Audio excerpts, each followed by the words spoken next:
সাহায্য মাননীয় দুই হাৰ কবলৈ বিনম্ৰ সংখ্যালঘু বসতিপ্ৰধান অঞ্চলত আগতে য'ত বিজেপিয়ে ভোটেই পোৱা নাছিলে 3% 4% ভোট পাইছিলে এবাৰ যথেষ্ট ৰাইজৰ উৎসাহ উদ্দীপনা দেখিছোঁ ৰাইজে কংগ্ৰেছক আৰু নিবিচৰা হ'ল কংগ্ৰেছৰ যিগৰাকী প্ৰাৰ্থী তেখেত বৰ্তমানৰো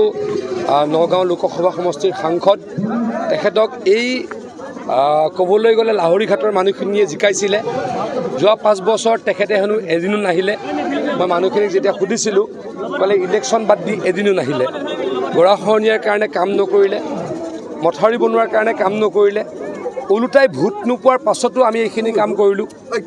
আমি প্ৰায় লাহৰীঘাট সমষ্টিৰ বানপানী আৰু গৰাখহনীয়া প্ৰতিৰোধৰ কাৰণে 400 কোটি টকা আমি আনিবলৈকে সক্ষম হ'লোঁ বানপানীৰ সমস্যা সমাধান হ'ল এতিয়া গৰাখহনীয়াৰ সমস্যাৰ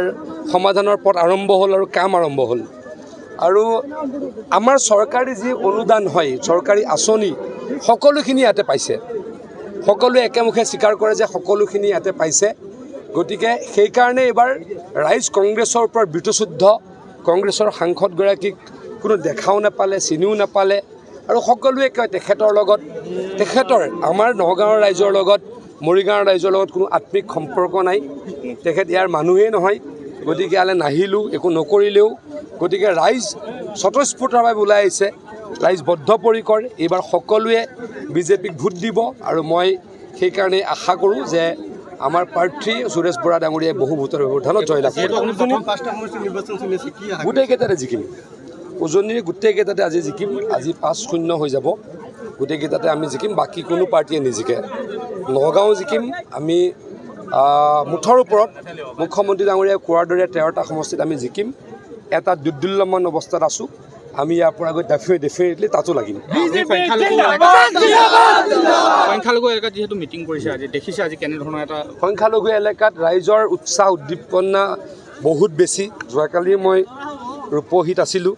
চামগুৰিত আছিলোঁ হাজাৰ হাজাৰ ৰাইজ ওলাই আহিছে সকলোৱে একেমুখে কয় যে কংগ্ৰেছে আমাক ঠগালে কংগ্ৰেছে আমাক ভয় খুৱাই কংগ্ৰেছে আমাৰ কাম একো নকৰিলে সকলোৱে সেইকাৰণে এবাৰ কংগ্ৰেছক ভোট দিব খোজা নাই সংখ্যালঘু ৰাইজৰ এই আস্থা দেখি সুখী হৈছোঁ ভোটৰলৈকে যাতে ইয়াৰ পৰিৱৰ্তন হয় তাৰ কাৰণে আশা ৰাখিছোঁ সকলোকে অনুৰোধ কৰিছোঁ বিগত সময়ত AIUDFৰ প্ৰতি ধাউতি আছিলে একাংশ সংখ্যালঘু আৰু